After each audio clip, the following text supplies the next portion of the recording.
Bueno, yo soy la doctora Laura Paola Escamilla Luna y les doy la bienvenida a la presentación de caso clínico del día hoy, 5 de febrero del 2021. Le doy gracias a mi profesora asesora, la doctora en medicina María del Carmen Zárate Hernández, por su apoyo en la programación y realización de este caso clínico. Como ficha de identificación, se trata de una paciente de 43 años de edad, del género femenino. Su estado civil es unión libre, estudió una maestría y su ocupación es empleada en una planta de cerámica. Sin embargo, no sabemos qué función tenía en esa planta de cerámica. Aparentemente era un cargo administrativo. Su religión es católica, es originaria de Ciudad de México y actualmente radica en Apodaca. En cuanto a sus antecedentes heredofamiliares, su padre se encuentra sano, su madre también y tiene hermanos sanos. Y sus antecedentes familiares atópicos, solamente su madre con rinitis alérgica. En cuanto a sus antecedentes personales no patológicos, cuenta con inmunizaciones completas, no ha recibido transfusiones ni fracturas y tuvo una cirugía por desviación septal por otorrinolaringología a los 16 años de edad, que fue cuando empezó con su sintomatología, además de 2 cesáreas previas. En cuanto a sus antecedentes personales no patológicos, tiene médicos negativos, tabaquismo negativo, alcoholismo negativo, no tiene antecedentes de consumo de drogas, y dentro de sus antecedentes personales de atopia, tiene diagnóstico de asma hace 15 años, sin tratamiento específico. Recibió en el 2002 en Tamaulipas, se encontraba viviendo en ese estado alrededor de los 24 años de edad durante 8 años, y ahí recibió inmunoterapia para ácaro, unos tipos de pólenes no especificados, y también salió positiva para hongos. Recibió inmunoterapia durante 4 años con una mejoría clínica, refiere parcial. Un dato importante a destacar es que la paciente señala que durante su infancia tenía un peso adecuado y posteriormente, a raíz de los embarazos, entre los 20 años de edad en adelante, presentó obesidad. Su motivo de consulta fue alergia. En cuanto al principio de evolución del padecimiento actual, ella inició alrededor de los 16 años de edad con episodios caracterizados por congestión nasal, rinorrea, estornudos y prurito nasal. En el 2002 acudió con alergólogo particular en el estado de Tamaulipas, quien realizó pruebas cutáneas, las cuales fueron positivas para pólenes, ácaros y hongos, recibiendo inmunoterapia para estos pólenes y ácaros durante 4 años. Tuvo asma sin control y el tratamiento que se le instauró en aquel entonces fue Symbicort por razón necesaria. En esta ocasión acudió por presentar los siguientes síntomas durante las últimas 4 semanas. Presentaba prurito e hiperemia ocular 3 días de los 7 días de la semana, prurito nasal todos los días, estornudo, rinorrea y alina, congestión nasal e hiposme todos los días, negaba síntomas sinusales. Dentro de sus síntomas bronquiales tenía tos 2 días a la semana, sin predominio horario, no la despertaba por las noches y aumentaba al realizar actividad física. Niega síntomas cutáneos. La terapéutica empleada fue betametasona intramuscular, dosis única, antihistamínico y Afrin desde hace 2 semanas. Lo utilizaba a diario. La relación causal que ella identificaba era el contacto con el polvo, la humedad, cambios en la temporada, ya sea de invierno y primavera, el clima frío y el contacto con los gatos. A la exploración física encontramos una paciente del género femenino con edad aparente igual a la cronológica, endomórfica, facies de atopia con estigmas de atopia como ojeras alérgicas, líneas de Denny Morgan, sarco nasal transverso. Se encontraba consciente, orientada, cooperadora y la marcha sin alteraciones. No se encontraban alteraciones oculares ni en la otoscopía. En la rinoscopía se encontró una mucosa nasal pálida con hipertrofia bilateral de cornetes, con una obstrucción de un 60% bilateral y moco abundante. A la exploración de la cavidad oral se encontraba mucosa sin eritema, amígdalas grado 1, hiperémicas, sin exudados y descarga retronasal de hialina abundante. A la exploración de los campos pulmonares se encontraban bien aireados, sin embargo se auscultaban sibilancias bilaterales y no se encontraron alteraciones cutáneas. Sus signos vitales se encontraban, a pesar de estas alteraciones, dentro de rangos normales y el índice de masa corporal fue de 37 kilogramos sobre metro cuadrado. En cuanto a los estudios complementarios, se le hizo en consultorio el cuestionario del control del asma, reportándose 13 puntos, lo que le asigna un mal control de su enfermedad. Se le realizó una flujometría, la cual se obtuvo un 88% de flujo expiratorio máximo. Y en cuanto a la espirometría realizada en esa consulta, esta fue pues bien tomada con un adecuado inicio, como se ve en la imagen, y terminación de la espirometría, duró más de 6 segundos, fue libre de artefactos, tenía repetibilidad y aceptabilidad adecuada. Los valores entre el CBF y el BEF1 eran menores de 150 mililitros. Tenía, como se observa, un franco patrón obstructivo con una relación del BEF1-CBF del 76% y un BEF1 de un 91%, lo que le da una gravedad del asma leve, de acuerdo a los criterios de Gino. Tenía reversibilidad, como se puede observar, el BEF1 fue mayor a un 12% en la prueba con postbroncodilatador, perdón. En esta ocasión, el diagnóstico que se le dio a la paciente fue asma no controlada, rinitis alérgica moderada persistente y obesidad grado 3. El tratamiento instaurado en esa ocasión fue prednisona 50 miligramos cada 24 horas por 7 días, dimista de spray nasal cada 12 horas por 6 semanas, bilastina 20 miligramos cada 24 horas por 3 semanas. Se inició un STEP 4 de acuerdo a los criterios de Gina, el Symbicort de 164.5 microgramos, 2 disparos en la mañana y 2 en la noche sin suspender. Se dejaron una solución oftálmica para sus síntomas oculares cada 6 horas o en caso necesario, y la cita en un mes para realizar nuevas pruebas cutáneas para poder iniciar inmunoterapia. El siguiente mes acude a su cita de seguimiento y la paciente refiere una franca mejoría de sus síntomas de rinitis, así como de asma. No presentaba síntomas oculares, nasales ni sinusales y no había presentado episodios de tos, sibilancia ni disnea y continuaba con su tratamiento con el esteroide inhalado. Los signos vitales se encontraban dentro de rangos normales, con su índice de masa corporal en la somatometría de 37 kilogramos por metro cuadrado. A la exploración física tenemos una femeninidad aparente igual a la cronológica, con las fases de atopias previamente descritas, otoscopía normal, la exploración ocular sin alteraciones, una rinoscopía con hipertrofia de los cornetes nasales, con una obstrucción del 40%, esto pues siendo subjetivo, escasos puentes hialinos, la orofaringe sin alteraciones y campos pulmonares bien aireados sin sibilancias. Se le realizaron las pruebas cutáneas y se encontró que estaba sensibilizada para dermatofagoides, para el ácaro del polvo doméstico, gato, fleum y fraxina. El ACT en esta ocasión fue de 25 puntos con una flujometría de un 100%. El diagnóstico que se dejó a la paciente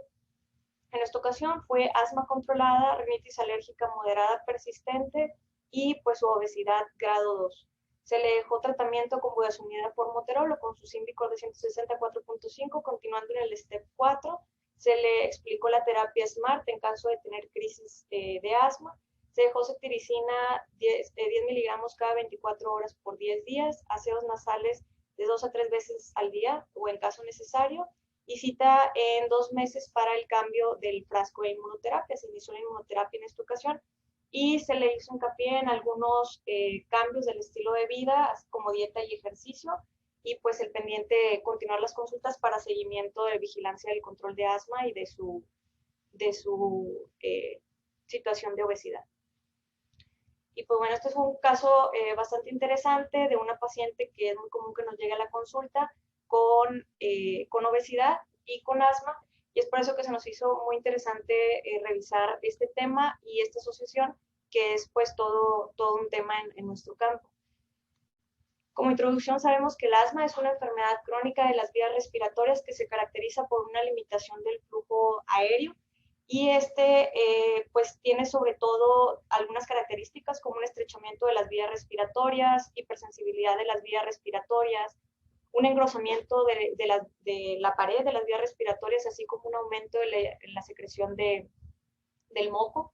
Y el estrechamiento resulta de la inflamación crónica secundaria a extravasación plasmática y al flujo de células inflamatorias.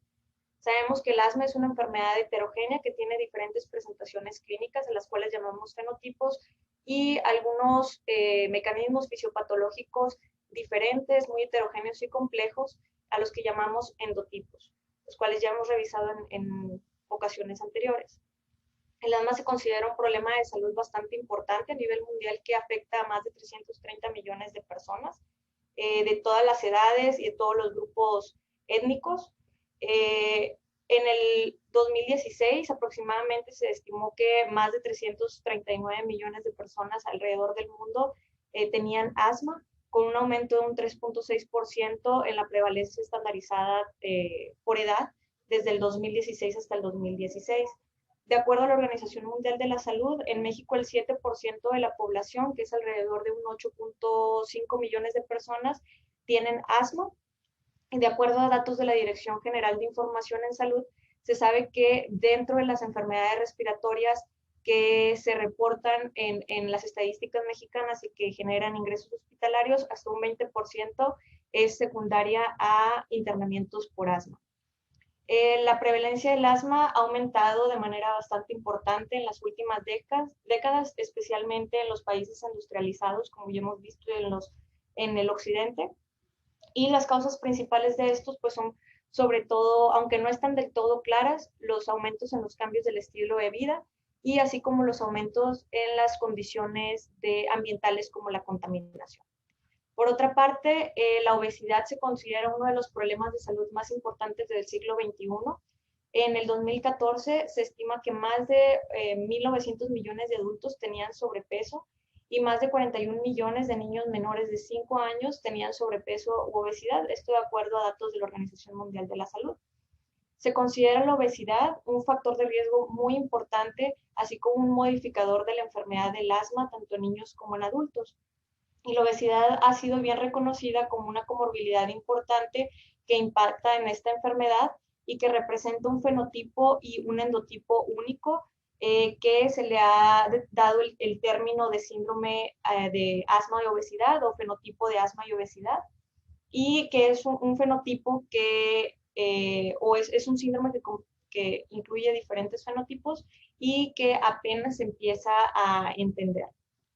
La obesidad se sabe que condiciona mayor riesgo de desarrollar asma y estos pacientes que tienen este fenotipo de asma y obesidad se sabe que tienen más síntomas, exacerbaciones más frecuentes, así como una mayor gravedad de sus exacerbaciones, respuesta reducida a medicamentos para el control de asma, especialmente los corticosteroides inhalados, pero también hay reportes de alteraciones para los beta-2 agonistas, así como una calidad de vida disminuida. La obesidad es el resultado, como sabemos, de una desregulación metabólica compleja. Es un desequilibrio entre la absorción y el uso de la ingesta calórica, incluidos los azúcares y los lípidos que ingresan en la dieta de las personas. Y se define en los adultos como un índice de masa corporal arriba de 30 kilogramos por metro cuadrado, o más, como vemos en la imagen de la derecha. Y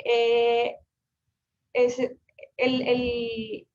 define por medio del índice de masa corporal, pero también por una inflamación sistémica de bajo grado que la condicionan pues todas las alteraciones que conlleva el acúmulo de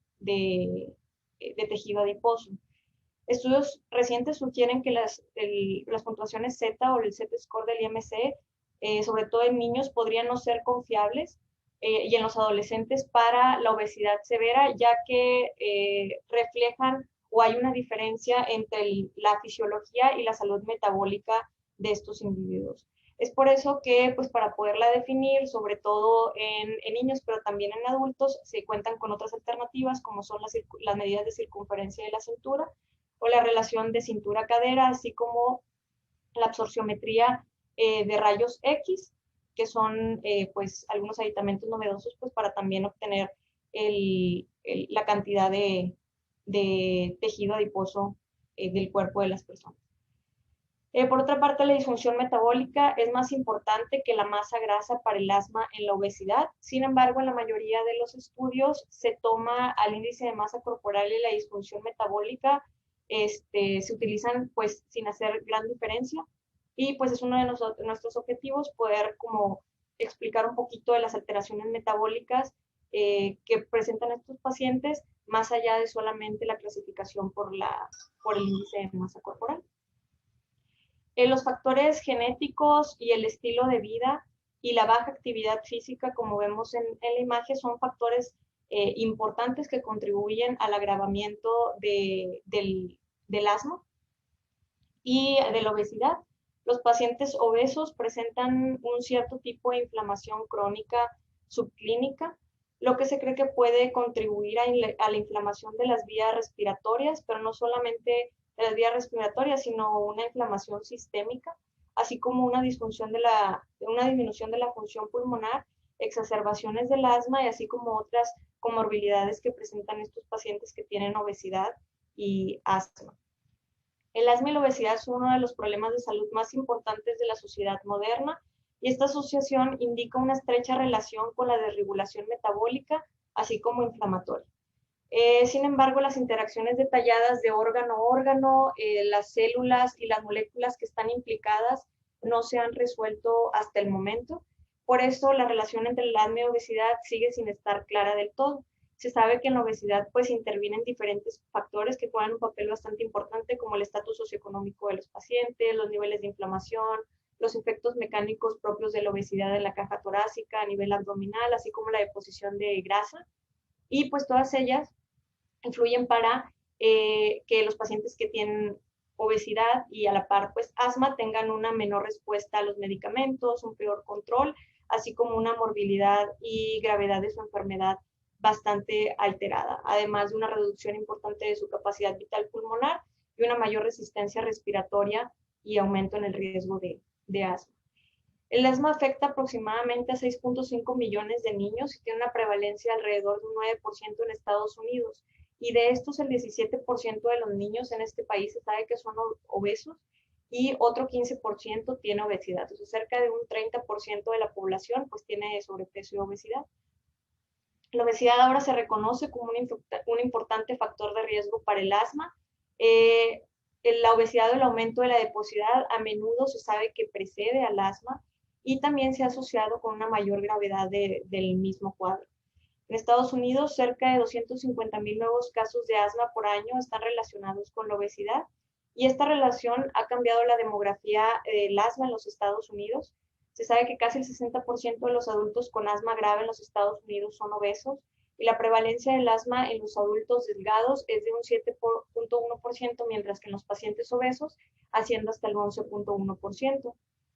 Y ha habido algunos estudios que muestran la diferencia entre géneros. Se ha visto que esta diferencia o esta relación ha sido un poquito más llamativa en las mujeres, presentando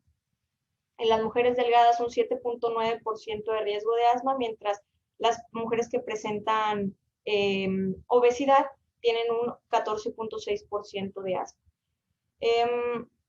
En algunos estudios también en Estados Unidos, en los que han participado más de 300,000 adultos que tienen asma y obesidad, se ha encontrado que los pacientes que tienen sobrepeso tienen un riesgo relativo de 1.5 veces más riesgo de desarrollar asma, mientras que los pacientes que tienen obesidad tienen un 1.9 de riesgo relativo de desarrollar asma, esto en comparación de grupos control delgado. Desde 1975 la obesidad se ha casi triplicado en todo el mundo. En el 2016 el 39% de la población adulta de 18 o más años tenían sobrepeso y un 13% de la población mundial tenían obesidad. En el 2016, 41 millones de niños menores de 5 años y 340 millones de entre 5 y 19 años tenían sobrepeso y obesidad. Y son datos bastante alarmantes porque pues sabemos que la obesidad puede prevenirse y esto habla de muchas veces de la falta que hace a lo mejor de las medidas primarias en la prevención del sector salud. La Organización para la Cooperación Económica y del Desarrollo estima que para el 2030 una gran parte de la población pues va a seguir aumentando la obesidad. Se estima que los países con mayor obesidad van a ser Estados Unidos, México e Inglaterra, con un 47, 39 y con un 35% respectivamente, seguido de otros países como España, Francia, Italia, Corea. Y pues esto también es bastante alarmante porque es una pues pandemia, se puede decir que va a seguir aumentando en el mundo y que condiciona bastante comorbilidad para la población en general. Sin embargo, si nos vamos al grupo propiamente de la población mayor de 15 años, en México, México ocupa el primer lugar en todo el mundo en sobrepeso y obesidad con un 75.2% en esta población en específico, seguido de Chile con un 74% y después Estados Unidos con un 71%, lo cual pues nos coloca a nosotros como a un país que tiene que tomar bastantes medidas y considerar bastante este tema de asma obesidad por el creciente número de casos tanto de asma como obesidad. Y hablando propiamente del síndrome de asma y obesidad, este vínculo se describió por primera vez en 1999 por Camargo y colaboradores en un estudio en el que participaron un poco más de 85,000 enfermeras en Estados Unidos en un hospital. Y este estudio hizo o describió el riesgo de desarrollar asma de aparición tardía, que se vio que aumentaba de manera significativa cuanto mayor era el índice de masa corporal, sobre todo si se encontraba arriba de 30 kilogramos por metro cuadrado, y le confería un riesgo relativo de 2.6 de riesgo. Desde entonces se han desarrollado múltiples estudios que han mostrado el riesgo de asma y la asociación de síntomas en individuos con obesidad. Se ha visto que hay una mayor asociación con adiposidad central versus general, condiciona mayores casos de asma. El aumento en la circunferencia de la cintura también se ha asociado con el asma, incluso entre quienes tenían un índice de masa corporal normal. Y el sobrepeso de la madre justo antes y durante el embarazo y el asma de la descendencia también se ha analizado y se ha visto que pues los pacientes con obesidad durante el embarazo o al inicio también su descendencia pues tiene mayor riesgo de desarrollar asma. El fenotipo de asma y obesidad se caracteriza por síntomas, como vimos, más graves, inestabilidad y falta del control del asma, menor calidad de vida, ausencia de inflamación eosinofílica, respuesta disminuida a medicamentos controladores y resistencia a los esteroides. Esto por algunas alteraciones en algunas moléculas que se llama MPK-1, que participa pues en los receptores para los glucocorticoides. Hay una desregulación en este y por esto estos pacientes tienen resistencia a los esteroides. Hay muy pocos estudios que han encontrado esta asociación, sin embargo, pues es una de las hipótesis de por qué estos pacientes tienden a tener resistencia a los esteroides. Dadas las derivadas causas de la obesidad, parece que los orígenes de la asociación asma y obesidad son complejos y muy variables entre los diferentes individuos. Y se han descrito dos fenotipos principales de asma y obesidad. Sin embargo, pues, o como vemos aquí, el asma, o como vemos en la imagen, el asma de inicio temprano y el asma no alérgico de inicio tardío. Como vemos en esta imagen, es bastante representativa de los dos grupos o los dos fenotipos principales de asma y obesidad. Sin embargo, pues de cada uno se han encontrado diferentes características, sobre todo en las células que participan, por lo que se han creado también algunos subtipos o subfenotipos y sigue siendo un campo que se requiere bastante más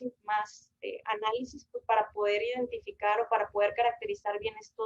estos fenotipos. Sin embargo, a grandes rasgos se pueden describir al final de cuentas 3 o 2 y el asma de presentación tardía con 2 subclases. Pero primeramente tenemos la enfermedad o el asma de inicio temprano, que se complica con el desarrollo de enfermedad de la obesidad. Este sería un caso muy similar al de nuestro paciente. El tipo de inflamación que participa en la mayoría de los casos es una inflamación de tipo TH2 y tiende a ser una enfermedad más grave entre los pacientes asmáticos obesos. Se caracteriza como detonantes, pues, falta de la actividad física y estos pacientes tienen como característica una insensibilidad a los glucocorticoides y es por eso la importancia en estos pacientes de recalcarles las medidas para pérdida de peso y algunas restricciones calóricas o dietas para poder ayudarles a tener un mejor control de su cuadro asmático. Y pues como vemos en la imagen, tiene diferentes patrones de células que se han encontrado involucradas, si bien la mayormente identificada es un patrón, una infiltración de eosinófilos en las vías respiratorias. También se han encontrado patrones mixtos de células inflamatorias y en algunos casos reportados también una inflamación neutrofílica, incluso paucigranular. Pero el mayor como cuadro o la mayor células que se encuentran en este tipo de asma o en este fenotipo, pues son las que involucran los eosinófilos. Y por otra parte, en el asma de inicio tardío, esta, pues son pacientes que toda la vida han presentado obesidad por lo general. Este predomina sobre todo en mujeres y tienen poca inflamación respiratoria. Muchas veces son propiamente cambios en la estructura y en la función de las vías respiratorias. Tienen una inflamación significativa del tejido adiposo y unos mayores niveles de estrés oxidativo que predisponen a una disminución en la biodisponibilidad de la fracción de óxido nítrico de las vías respiratorias. Existe un subfenotipo en estos pacientes que es el fenotipo de inflamación neutrofílica de las vías respiratorias y este se ha visto también que predomina sobre todo en mujeres y se ha identificado ya que también las pacientes que tienen pérdida de peso tienen una mejoría de su asma. Además de que una de las características o de los detonantes que se asocian a presentar este subfenotipo de asma y obesidad es los patrones ambientales o los factores ambientales y las exposiciones a tabaco, a la contaminación, también juega un papel importante para las exacerbaciones en este tipo de cuadros. Otro factor que se ha analizado en este grupo son los niveles hormonales, ya que como predominan mujeres, se ha tenido la hipótesis de que las hormonas podrían jugar un papel importante como los estrógenos o la progesterona. Sin embargo, estas son hipótesis y hasta el momento pues no existen estudios que hayan estudiado propiamente esto, pero pues se cree que al afectar principalmente a mujeres pues tienen una mayor participación este factor hormonal. Y pues otros factores que influyen en este tipo de asma también sería la dieta y el exceso de tejido adiposo. Como vemos, queda mucho por investigar para comprender si se trata de un fenotipo único de asma y obesidad y pues también para poder entender los diferentes factores o objetivos terapéuticos que podrían requerir cada uno de estos fenotipos. Por otra parte, el asma o este síndrome de asma y obesidad tiene dos endotipos principales, que es los que tienen un endotipo alto T2 y un endotipo bajo T2. El alto T2 representa la forma clásica del asma, que es el que vemos de este lado, con las células típicas y clásicas que ya sabemos de la respuesta TH2. Este es clásica del asma eosinofílica y se caracteriza por la infiltración de eosinófilos y la inflamación secundaria por las citocinas liberadas por los mismos. Se activa, como ya sabemos, la cascada de inflamación activada por las células que se encuentran en el epitelio, como las alarminas, la interleucina 33, 25 y el TSLP. Y estas pues se encargan de la exposición para presentarlas a las células presentadoras de antígeno y también para la activación de las células linfoides innatas tipo 2. Las células linfoides innatas tipo 2 principalmente expresan niveles altos de interleucina 5 o de interleucina 13, que son responsables sobre todo de la respuesta TH2 y que están implicadas sobre todo en la remodelación de la vía aérea. Por otra parte, las células presentadoras de antígeno se encargan de la presentación y de la diferenciación a los linfocitos TCD4 y producen una polarización TH2 con la posterior liberación de interleucinas 4, 5 y 13, características de este tipo de inflamación, con una posterior migración de los eosinófilos al pulmón, condicionando inflamación y la liberación de las proteínas citotóxicas liberadas por los eosinófilos que ya conocemos y produciendo broncoconstricción y la remodelación activa de la vía respiratoria. Por otra parte, como vemos en la imagen de la izquierda, tenemos el endotipo T2 bajo, que se caracteriza por una ausencia de la infiltración de eosinófilos, que es el principal biomarcador de la respuesta TH2. En estos pacientes se ha visto que en el esputo, en muestras de esputo, se encuentran una mayor concentración de neutrófilos o incluso puede ser una concentración paucigranular, ¿no?, de las células, que es una cuenta normal de tanto eosinófilos como neutrófilos. Aquí la polarización de la respuesta inflamatoria es TH1 y la expresión de los marcadores más importantes pues es el interferón gamma y así como el TNF-alfa, además de una respuesta TH17 que participa o que ayuda a la liberación de la interleucina 17 para causar un infiltrado neutrofílico, y esta se ha asociado también a un aumento de la hiperreactividad bronquial en cuanto al asma no eosinofílica o que tiene un patrón T2 bajo. Además de que esta interleucina, la interleucina 17, es la que se ha asociado sobre todo a la respuesta o la respuesta alterada a los glucocorticoides. Tradicionalmente el endotipo alto T2 se asocia con asma de inicio temprano, como ya vimos, y a un componente atópico que es típico de la infancia y de la adolescencia, mientras que el endotipo T2 bajo con predominio neutrofílico o paucigranular es característico del asma de inicio tardío o de un fenotipo no atópico, más frecuente como ya vimos en mujeres, y asociado a adultos con comorbilidades como el asma o como el tabaquismo. Dentro de los otros mecanismos fisiopatológicos, ya hablando de los mecanismos fisiopatológicos, en correlación con el asma y la obesidad, se pueden subdividir en tres categorías principales. El impedimento mecánico o la vía mecánica en la que puede participar la obesidad para limitar la función pulmonar. También la inflamación hipóxica o la vía inflamatoria y la producción de adipocinas y su involucro en la vía metabólica, y de estas pues vamos a hablar a continuación. En cuanto a la función pulmonar, la obesidad, iniciando con el grupo de edad de la infancia, la obesidad infantil tiene un efecto significativo sobre la función pulmonar. Se sabe que la obesidad reduce la distensibilidad del sistema respiratorio, reduce el volumen pulmonar y el calibre de las vías respiratorias. En algunos estudios como este de Lázaro y colaboradores en el 97 se encontró que el BEF1 así como el CBF ajustados para la altura eran mayores en niños con mayor peso, y en otro metaanálisis realizado en el 2017 se encontró que la obesidad infantil se asociaba a niveles a niveles normales o altos del BEF1 y de la capacidad vital forzada, pero una relación BEF1-CBF más baja, y esto es porque se altera principalmente la capacidad vital forzada más que el BEF1. Además de que, pues, como podemos ver, realmente no hay mucha alteración en estos factores, es más sobre los volúmenes pulmonares.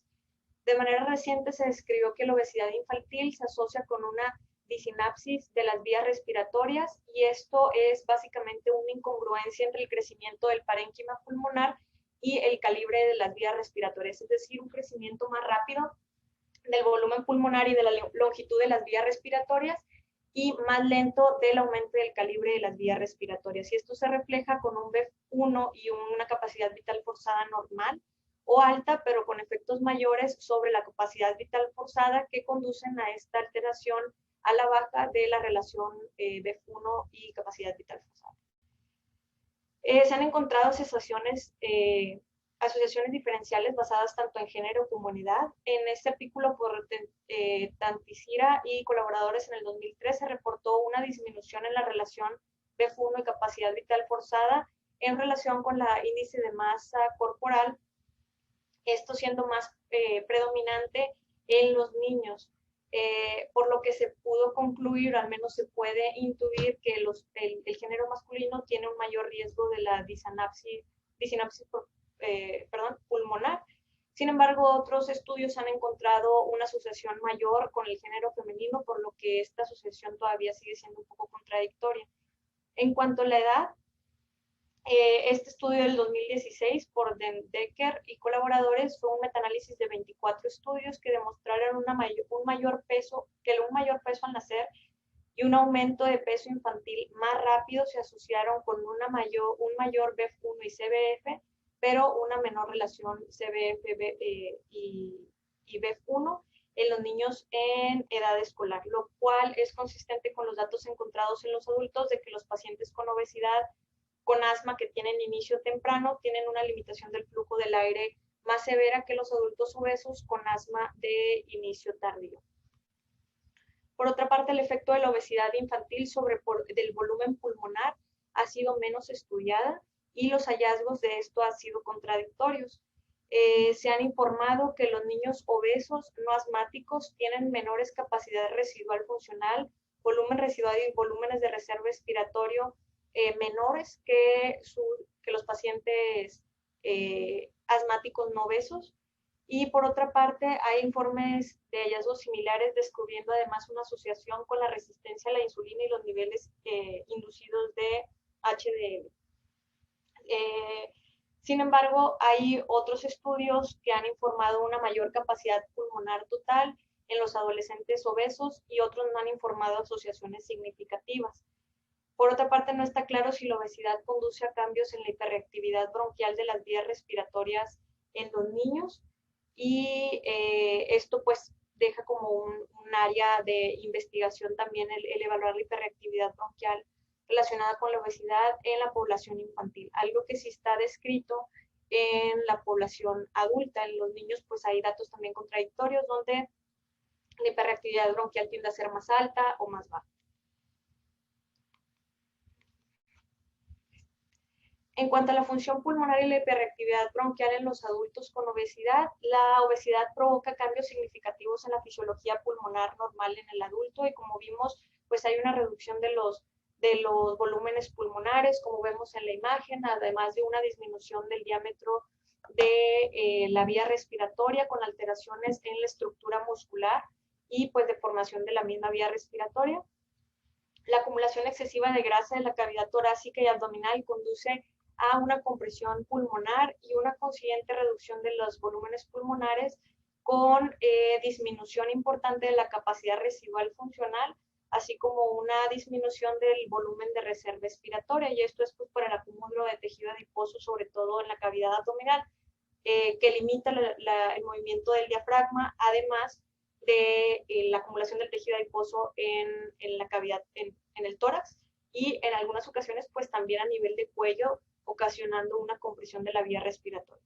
El único estudio de corte longitudinal prospectivo que investigó la relación entre la obesidad y la hiperreactividad bronquial en más de 7,000 adultos informó que el riesgo de hiperreactividad bronquial aumenta con el índice de masa corporal y que el aumento de peso era un factor de riesgo también para la hiperreactividad bronquial. Esto de acuerdo a un estudio publicado en el 2002. Y bueno, a manera de dejar claro los conceptos de la vía mecánica, si nos enfocamos un poquito en la flechita azul, pues vemos que la hipertrofia y la hiperplasia del tejido adiposo van a condicionar alteraciones mecánicas por la expansión del tejido adiposo mismo, ocasionando además estrés de los mismos adipocitos y hipoxia o muerte de los adipocitos, lo cual va a condicionar un aumento en el estrés oxidativo, el aumento en los radicales libres, con una alteración en la fracción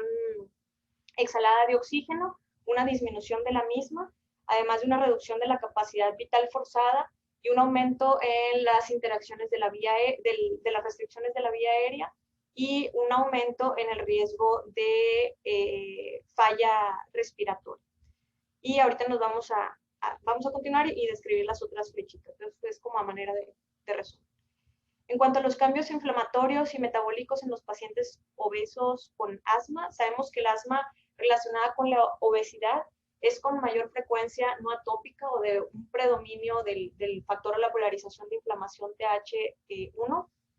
pero algunos estudios han reportado que la obesidad en sí misma está asociada también con atopia. Algunos de los cambios inflamatorios que se han visto, pues la inflamación clásica TH2 se complica con el estado de obesidad. La inflamación eosinofílica de las vías respiratorias se altera con un tráfico alterado de los eosinófilos hacia la luz de las vías respiratorias y se sesga la célula CD4 hacia una polarización TH1, como lo habíamos comentado, con una peor gravedad y control del asma y una alteración más importante de la función pulmonar. Se cree que los eosinófilos y los macrófagos activados, así como las citocinas de tipo 2, desempeñan un papel hemostático importante en el tejido adiposo. En infiltración de estos macrófagos M1 y la disminución de los eosinófilos se asocia al desarrollo de la obesidad y a la resistencia a la insulina. Sin embargo, no está claro cómo esta relación se encuentra vinculada con las enfermedades de las vías respiratorias hasta el momento. También se ha implicado la respuesta inmunitaria innata, así como la adaptativa, involucrando las dos vías, tanto de la vía TH17, como les mencionaba anteriormente, así como la vía de las células linfoides innatas tipo 2. Sabemos que las células linfoides innatas desempeñan un papel importante en la hemostasis de los tejidos. ¿Y qué es lo que sucede aquí? Que pues hay, por la misma obesidad, una liberación de los ácidos grasos libres, esto asociado también a la mayor ingesta de grasas en la dieta, lo que va a favorecer el reconocimiento de estos ácidos, ácidos grasos por los PRR que se encuentran en la superficie de los adipocitos,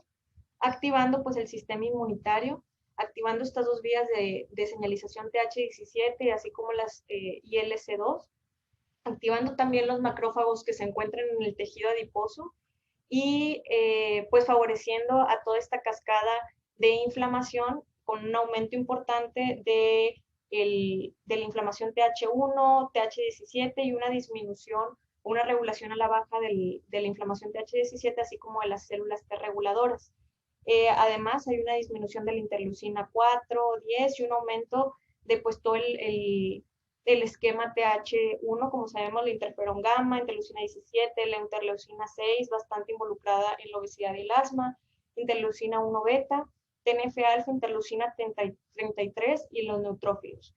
Y pues también se ven algunos cambios metabólicos asociados por las adipocinas, con un aumento importante de la leptina, la resistina y una que tienen una actividad proinflamatoria y una disminución de las adiponectinas que tienen una participación antiinflamatoria, como vamos a ver a continuación. Las adipocinas y otras citocinas producidas o inducidas por el tejido adiposo también pueden afectar los pulmones y las vías respiratorias. Sabemos que la leptina es una adipocina proinflamatoria que participa en la regulación del apetito y que se sabe que aumenta la expresión del TNF-alfa, el factor de necrosis tumoral alfa, y la interleucina 6, favoreciendo pues la hipoxia inflamatoria. Por otra parte, la adiponectina tiene propiedades antiinflamatorias y se encarga de la regulación de la glucosa y de los ácidos grasos, y esta generalmente se encuentra disminuida en estos pacientes. Los adipocitos y macrófagos activados que se encuentran en los mismos producen un aumento de adipocinas y citocinas proinflamatorias que junto con la disminución de los niveles de adiponectina van a generar una inflamación metabólica subclínica persistente, no solamente en el sistema respiratorio, sino de manera sistémica. Por otra parte, los niveles más altos de leptina en los adolescentes obesos se correlacionan de manera inversa con el BEF1, la capacidad vital forzánea y la relación, y la expresión de leptina de grasa visceral se correlaciona con la actividad de las vías respiratorias en el adulto.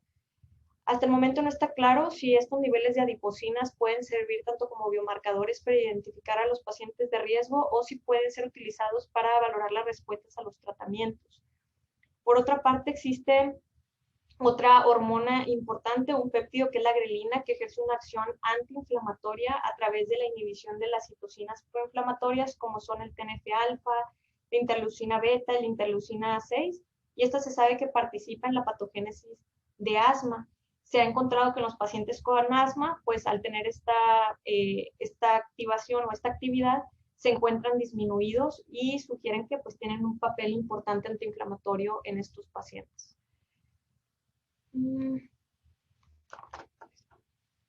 La desregulación metabólica juega un papel importante en muchas complicaciones de la obesidad, incluso en el asma,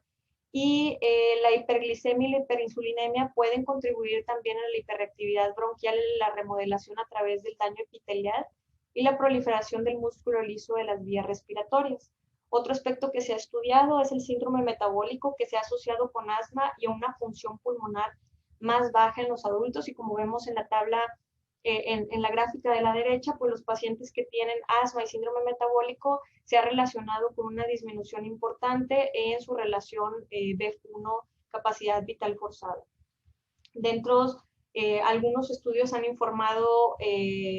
que sobre todo el factor la medición de la cintura-cadera, así como los niveles de glucosa, son los que están involucrados de manera más importante en este síndrome obesidad-asma dentro de los factores del síndrome metabólico. Las citocinas proinflamatorias relacionadas con la obesidad, como la interleucina 6, desempeñan un papel muy importante en el síndrome metabólico, también en la función pulmonar y en la gravedad del asma. Y en esta tabla tenemos las principales citocinas que participan en ambos perfiles inflamatorios, tanto TH2 como TH1, de este síndrome de asma o obesidad. Y pues estos son básicamente las funciones y los roles que ya les expliqué y dónde se producen. ¿Okay? Debido a la obesidad existe un aumento del estrés oxidativo, como les comentaba, y este aumento del estrés oxidativo en las vías respiratorias, sobre todo, se ha reportado en los adultos obesos que tienen asma de inicio tardío. Esto se ha relacionado con una reducción de la biodisponibilidad de la arginina, que es un sustrato para la producción de óxido nítrico, que como se ve en la tablita en esta flecha naranja, pues existen algunas alteraciones metabólicas donde va a disminuir la L-arginina y va a aumentar la dimetilarginina, y esto se relaciona a disminuciones del óxido nítrico, a un aumento en el estrés oxidativo, en aumento en la liberación de radicales libres y una disminución en la biodisponibilidad del óxido nítrico.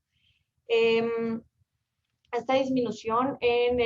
el óxido nítrico se relaciona con pues una disminución en la fracción en el feno, y pues esto también se ha asociado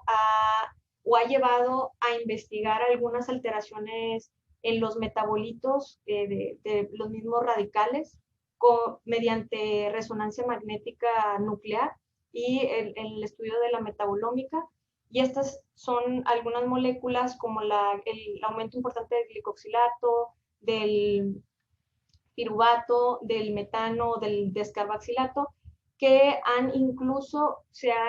propuesto un fenotipo nuevo en relación a la liberación de estos metabolitos, que se llama metabotipo o metabotype, como viene en este cuadrito. Y bueno, son estudios iniciales, pero bueno, esto nos muestra cómo pues se requiere todavía de más análisis, incluso metabólicos, epigenéticos y de transcripción, para poder identificar todas las moléculas que participan y genes que participan en este síndrome asma-obesidad. Además, pues, la respuesta inmune adaptativa innata alterada, la inflamación relacionada con el tejido adiposo y el aumento del estrés oxidativo son lo que se cree que probablemente contribuye al asma en los pacientes obesos. Además de que todo esto pues va a llevar a una alteración del microbioma intestinal y pulmonar y una disfunción en las mitocondrias. Y bueno, esta imagen son los cambios que se han visto son algunos de los efectos que tiene la obesidad en los pacientes, y esto es a manera de resumen y se las dejo nada más para que se pueda ver de manera más gráfica o más rápida todos los cambios clínicos, biomarcadores y los cambios en la función pulmonar que se pueden encontrar, clínicos como un aumento en el riesgo de asma, disminución en el control del asma, biomarcadores como el aumento de la leptina y disminución de la adiponectina, o las alteraciones en la función pulmonar, como una disminución del FEV1 y un volumen de reserva respiratorio disminuido. Y lo que viene en la flechita en corchetes es que ocasiona la pérdida de peso. Entonces, como vemos, pues el simple hecho de buenos hábitos alimenticios, pues puede mejorar todos los ámbitos que se encuentran participando en este síndrome asma-obesidad. Ahora, hablando del rol de la dieta, se cree que los macronutrientes específicos están involucrados en la asociación de la obesidad y el asma. La obesidad ya sabemos que está asociada con niveles bajos de vitamina D, y se cree que podría ser un factor importante en este síndrome de asma y obesidad. Algunos estudios han visto que la insuficiencia prenatal de vitamina D se ha asociado con la obesidad en la descendencia, además de que una suplementación prenatal de vitamina D se ha asociado con una disminución en el riesgo de sibilancias a los 3 años. Sin embargo, se desconoce hasta el momento la eficacia de una suplementación de vitamina D específica relacionada con el asma y la obesidad propiamente. Las dietas que promueven la obesidad, por ejemplo, las dietas occidentales, que son altas en ácidos grasos saturados, bajas en fibra y en antioxidantes, y altas en azúcares y como la fructosa, se ha visto que condicionan o aumentan o favorecen el aumento de la inflamación neutrofílica de las vías respiratorias, así que cómo condicionar una disminución en la capacidad de la respuesta de los broncodilatadores. No solamente los corticosteroides inhalados, sino también los beta-2 agonistas. Estudios en animales sugieren que una dieta rica en grasas aumenta las células linfoides innatas en el pulmón, lo que se puede asociar con un aumento en la hiperreactividad bronquial mediante la vía TH17, como ya lo vimos, y con la inflamación alérgica mediante la interleucina 1 beta. En algunos modelos muridos se ha visto que la dieta alta en fructosa promueve la disfunción metabólica sistémica y un aumento en la hiperreactividad bronquial, así como en el estrés oxidativo de las vías respiratorias. Existen pocos estudios de intervenciones dietéticas que pueden promover el patrón dietético saludable en pacientes con asma y obesidad, pero pues francamente es bastante importante conocerlos para poderlos sugerir a nuestros pacientes. Los factores de riesgo dietéticos y nutricionales específicos en la población pediátrica, pues se sabe que la lactancia materna se asocia con menor riesgo de obesidad y asma. También que la dieta pobres en vegetales y granos y fibra, pero que son ricas en azúcares y productos lácteos, favorecen el riesgo de desarrollar asma. También las bebidas con altos niveles de azúcar son un factor importante de riesgo para el desarrollo de asma, y el omega 3 se ha asociado con una menor incidencia de asma, mientras que los ácidos grasos omega 6 se han asociado con un mayor riesgo de asma en sujetos pediátricos. Estos estudios que vemos aquí implican que algunos factores dietéticos pueden tener efectos directos en las vías respiratorias, pero también es posible que la dieta tenga efectos indirectos en las vías respiratorias a través de alteraciones del microbioma intestinal. Los cambios en la dieta conducen a alteraciones en el microbioma intestinal, y los cambios característicos de un patrón dietético occidental que promueven la obesidad también pueden afectar el desarrollo de enfermedades alérgicas de las vías respiratorias. Sobre todo se ha visto que la colonización bacteriana del intestino, la fermentación de la fibra dietética, la generación de ácidos grasos de cadena corta, así como los ácidos biliares, las dietas obesogénicas que tienen altos niveles de grasa y de fibra, todas estas participan, así como los lipopolisacáridos, participan en las alteraciones del microbioma intestinal para promover tanto la obesidad como el asma alérgica, como vemos en la imagen. Otros factores que se han visto que pueden alterar el microbioma, pues es la exposición temprana a los antibióticos. Esto se cree que es por las alteraciones de la maduración del sistema inmunológico. También se ha visto que la suplementación con probióticos en las edades tempranas, así como durante el embarazo de las madres, reduce el riesgo de atopia, pero no propiamente de atopia. Y el microbioma de las vías respiratorias se puede alterar en pacientes asmáticos obesos. Un estudio reciente de cepillado bronquial de pacientes con asma grave mostró que el índice de masa corporal se asoció con cambios en la composición microbiana de las vías respiratorias y menores niveles de eosinófilos en el tejido. Sin embargo, no está claro todavía los cambios que el microbioma provoca en una reducción del recuento eosinofílico, y no se sabe si estos son consecuencia a los cambios propios de la obesidad o todavía no se tiene como bien definido esta parte. Tanto el asma como la obesidad tienen un componente hereditario muy importante, como ya sabemos, por lo que existen diferentes estudios que pues han evaluado el nivel de algunos genes y su participación en el desarrollo de asma y obesidad. En un estudio murido se encontró que la expresión del gen CHI3L1 puede estar involucrado y puede ser inducido por una dieta alta en grasas y que podría contribuir tanto a la obesidad troncal como a los síntomas de asma, además de favorecer la inflamación TH2.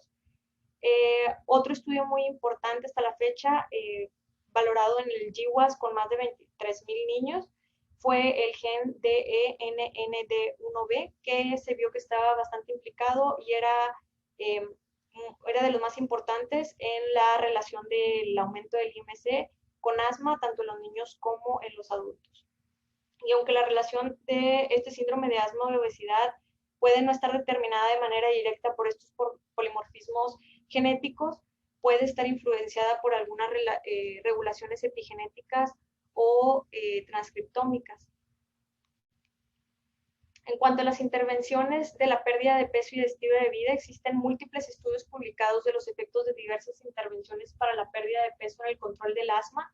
y son estos que les presento aquí, pero a manera de conclusión, porque hay múltiples desde el 2000 hasta el 2015 en los que hacen algunas intervenciones desde 8 semanas hasta un año haciendo ejercicio y alguna reducción de la ingesta calórica, pero prácticamente podemos concluir que en los adultos se requiere una pérdida de peso de entre un 5 y un 10% para producir una mejora significativa en el control del asma, así como en la calidad de vida. Además de que se ha visto una mejora en el flujo máximo, la función pulmonar, espirométrica y el volumen de reserva expiratoria.